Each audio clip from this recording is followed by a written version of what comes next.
Hey everybody, welcome to Board Game Heaven. My name is Raymond, and in this video I'll be taking a look at Scout by Kay Cagino, published by Oink Games, who are kind enough to donate a copy to review.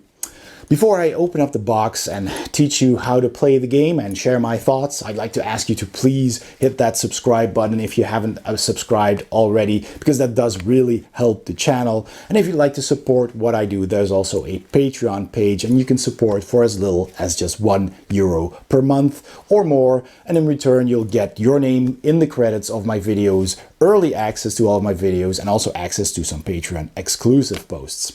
All right, let's open up the box and get started. To set up a game of Scout, take all of the Scout chips and put them in the middle of the table.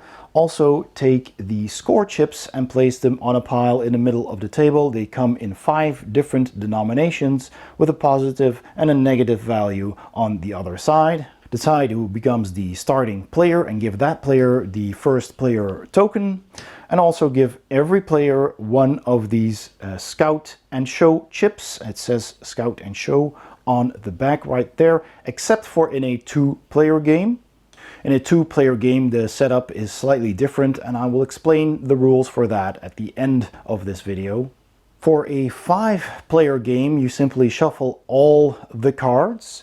For a 2 or 4-player game, you find the card that has a 10 and a 9 on it. There's only one in the game, this one, and you take it out. In a 3-player game, you look for all the cards that have a 10 on them, and there's 9 in total, and you remove all of those from the deck. Then the starting player shuffles all the cards well and deals them to all the players. For 3 players, each player gets 12 cards. For 4 players, each player gets 11 cards, and for 5 players, you get 9. So let's say this is a 4-player game, and every player was dealt 11 cards and one of these tokens. Then you take the cards into your hand only after they've all been dealt, so you don't take them in your hand one by one. You take the entire stack, you take those into your hand, and you do not rearrange them. You fan them open so you can see the large number in the top left, and you hold them in your hand like that. You may not rearrange your cards, so you cannot place them in any other order. You may also not turn them around. You have to keep them in your hand as they were dealt. The only time you can swap cards around is at the very start of a round, right after you will dealt all of these cards. You can check the other numbers here, and those in black here are the numbers on the lower half of your card. So if you think that these cards in this order would be a better choice for you during the round, then you may take all of those cards, turn the entire stack around, and then fan them out once again as they were dealt on your hand. And that is the only time that you may do that, and from now on you will be playing with the hand as it was dealt. That is the setup of the game. Let's explain the rules. The objective of Scout is to try and put together and play a stronger set of cards than the other players in order to earn points. Cards that are lined up consecutively are stronger, but you cannot reorder the cards in your hand. Turns are taken in clockwise order, starting with the player with the first player token.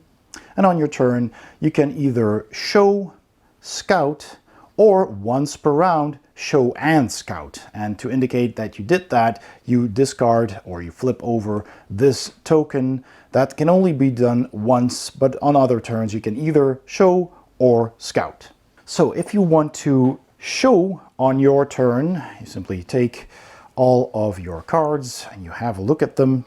And when you want to show cards, you have to follow 2 simple rules. First of all, you get to decide if you want to play a single card or multiple cards. If you want to play a single card, you can pick any of your cards and you simply play them in front of you on the table like so. And this is the side up seen from me, so this is the number that I have played. But if I play more than one card, then the cards have to be consecutive. Now what does that mean? They can either be consecutive in ascending or descending order. So I could have the 4-3 right here. That would be a valid set. Or I could have the 8-9, 9-10, or the 8-9-10 even. It doesn't matter how many cards you play as long as the set that you are playing is consecutive, either in ascending or descending order.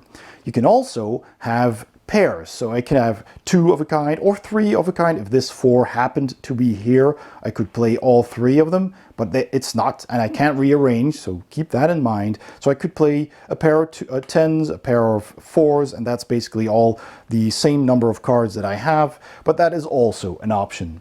The second rule for showing cards is that the set that was shown immediately before your turn, it could also be a single card, that is the active set. If there is no active set, then I can play any set or card that I want. But if there is an active set, then I must show a set that is stronger than the active set. So what is a stronger set? Let's see if I can find an example. So let's say the player before me played a card. So let's say this was the hand of the player to my right, the player before me, and they had played, let's say, 2 5s right here. So let's keep these cards over here. This card would still be in my hand, and I would have this hand. So now I need to play a stronger card if I am going to show. So what is a stronger set? In the case of a set of the same cards, then I need to play more cards than what's already played, or cards of a higher value. So again, if this is what the previous player played, I can always play more cards. So that would be the stronger set, no matter what the value was. So if I had a 1, 2, 3, for example, that would be more cards, and that would be better. In this case, I could play an 8, 9, 10. That's more cards than that set, so that would be the stronger set. If the number of cards that I play is the same, however, then I need to beat those numbers. So for example, I would be allowed to play these 2 8s. It's the same number of cards, but the value is higher, so that would beat that set. So that means I am able to play this set. I would not be allowed to play just 2 cards in a consecutive order, be it ascending or descending, because now the number of cards is the same, and sure, the value is higher, but a set of the same number of cards with matching numbers is always better than a set of cards with an ascending or descending number of cards, no matter the value. So I would not be allowed to play this. So the other way around works as well. So had this player, for example, played a 4 and a 5 on their turn, then I would be able to play a set of 2 4s, beating that hand. So again, the value doesn't matter, because 2 matching cards are always stronger than 2 consecutive cards. Had this hand been a 4, 5, and 6, however, then this would have been the stronger card, and I couldn't play these unless I had a third one, of course.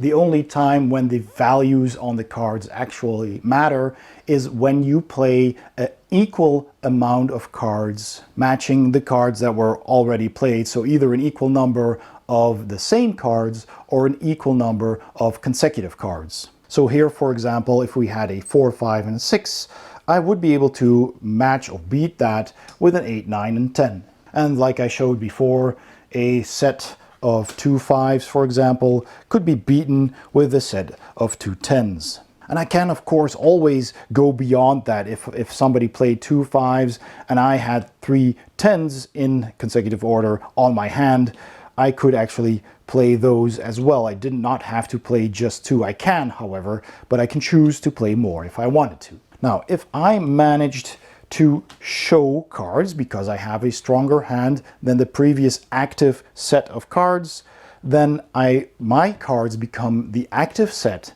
and I can take the previous active set, I flip them over, and I keep them near myself. That is my scoring stack. The second option I can do, so aside from showing, I can also scout. When I scout, I don't play cards, but I take one card from the current active set. If there is more than one card, then I take a card from either end. If there's just one, I just simply take that card. If there's more, I can either take the leftmost or the rightmost card. And I can take that card and place it anywhere on my hand, and I can even flip it around at that point. So if I see a number that I like that can help me make better matches on my hand, I can take any card from the left or the right and flip it around and place it anywhere in my hand. So if the next player did that and took a card from my active set, then the owner of the active set, which is me in this case, takes a scout chip from the center of the table and places it near them. And there is an infinite number of scout chips, so if this stack runs out, you can use coins or whatever you have at hand. Now, if I had played only one card and the next player chooses to scout and take that card into their hand, then I get a token, of course, but then the player after that gets to show any card they want, because of course there is no active set to beat. And then finally, the third option you can do is using your scout and show token. You flip it around, indicating that you've used it. And that means you can scout first, so you can take a card from the active set. So again, if this was on the table and I would really like to have the 10, then I can scout first. So I take this card into my hand, or maybe another card that helps me more, place that anywhere in any direction onto my hand, and then show immediately afterwards. So maybe that 10 helped me to get 2 10s, and I could play that beating this set of cards. I would take those 2 cards in my victory stack right there, and this would now be the active set. The round ends when any player achieves any of the following conditions. First, if a player runs out of cards after doing a show, or after one player has shown a set of cards, all the other players could not or did not show their own cards and only scouted. And then after the round ends, you start calculating your points. Now each card that was collected and turned over, and each scout chip is worth 1 point. Then you subtract points for cards in your hand. So every card in your hand is -1 point. Only if a player was the player that played the last show and all the other players only scouted, then that player, so basically the player at the end of the round with the active set, does not need to remove points from any cards left on their hand. The active set and the scout and show token, should you still have it, do not count towards points at the end of the round. So you simply count the cards in your score stack, you count the number of chips, and if applicable, you subtract the number of cards that you still had on your hand, and that's the number of points you take. And after all the points have been distributed, then the player to the left of the player with the starting player token becomes the new starting player. They collect all of the cards, give those a shuffle, you return all the scout chips to the center of the table, and you start setting up for a new round. After playing as many rounds as there are players, the player with the most points at the end is the winner. And if there's a tie, then players share the victory. A 2-player game is slightly different. When setting up a round, you do not give the players these scout and show tokens. The 9-10 card, just like in a 4-player game, is removed from the deck and all the other cards are simply shuffled. You deal both players 11 cards, which means that 22 cards will be left, and those cards will be dealt during the second round. Every player takes 3 scout chips, so simply give them to both players. And during your turn, you can either show or scout, and of course you cannot scout and show since you're not using those tokens. Whenever you scout, you must place one of your scout tokens back to the middle of the pile. If you cannot use a scout chip, you cannot scout. Now, if you scout, the game of course doesn't end like in a multiplayer game. You simply continue taking turns. And again, the round ends immediately if any player achieves any of these conditions. You either run out of cards after a show, or after a show the other player cannot show, beating your cards, or scout. When that happens, you put these cards aside, the cards that were used this round, you pass the starting player to the other player, and you use the cards that were left over from the first round, shuffle those, and deal those to both players. And at the end of the second round, you simply tally up your points. Any remaining scout tokens that you have are worth a point. Cards on your victory stack are worth a point. And if the game ended because one of the players could not show or scout, then only that player subtracts any remaining cards on their hand from their total points. And of course, the player with the most points wins the game. And that is how you play Scout. Let's go to my final thoughts. So my final thoughts on Scout by Oink Games. Well, let's start with the components. All the components are mostly cards, and they are of a standard quality, good, and with a linen finish, very colorful as well. You get a bunch of these Scout tokens, which are also a standard quality, nice and thick, and you get 5 of these Scout and Show little car tokens, which also are the same quality, and the starting player token. That's basically all you get. You get a bunch of scoring tokens, which are rather small, but they're very clear. They have different shapes for different denominations in 1, 2, 5, or 10 points. I think there's even 20 points. And the blue side is positive, the white side is negative. So all of that is done in a very, very clear way. The box is tiny, like most Oink Games boxes, which I love. Everything you see here fits in the box. It's amazing how they do it. You can easily put this in your pocket or in your bag or whatever, or just toss it in your glove compartment of your car and have that with you everywhere, because this game is literally easy to play anywhere you want. So components, excellent. Artwork is very minimalistic. There is basically no real artwork. You got the box cover, and the rest is basically just colors on the cards. Of course, the back of the card has this bit of artwork, I guess, you know, the money. But otherwise, it's a very colorful game, surely, but it has a very, very minimalistic approach, as with most Oink games. And I really like that approach for small and minimalistic games like this. The theme is okay. Doesn't really matter that much. It's like you're doing a show, like a circus, and you're performing acts, right? If you're showing, you're doing acts.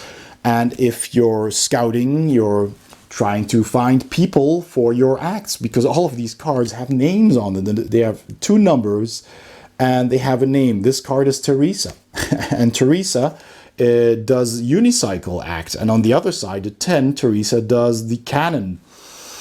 I mean, sure, it's a fun and quirky theme, but it doesn't really add anything to the gameplay. Then the gameplay itself, I think, is very clever. I have never played a game where you get dealt cards and you just have to take the stack of cards that you were dealt, and all you can do is fan them out. And then if you want, you can check the other colors and the black numbers there to see if those numbers might be better arranged for you. So you just fold together your cards, turn the entire stack around, and fan them out again. And then you'll have your hand. That's it. You can't rearrange your cards. You just have to play them like that. And then you're trying to make consecutive rows of numbers going up or down, or multiple of the same value. And that is how you try to, you know, beat the other players. So the current show that's on, you need to beat that and make that the active show. And then you can score the previous cards as points. It's just so simple and so clever. We did have to kind of read the rules a couple of times to really get a hang of how that works with the outperforming the previous cards. But the rules aren't that difficult. You just need to pay attention and you'll get it quick enough. So I think gameplay is very clever and it works well for any number of players. It is a game for 2 to 5 players, but with 2 players it plays a little bit differently because you have the 22 cards for the first round. Both players have 11, and then the leftover cards are again divided in 2 hands of 11 for the second round. And that's it. You don't have these tokens. You can't scout and show, but you get tokens. So the rules are slightly different, but it works just fine as well. It works well in all player counts. So that's pretty good as well. I really enjoyed this game. Replayability, I think, is pretty high. It's a quick game, doesn't overstay its welcome, so you can, just replay and replay and replay as often as you like.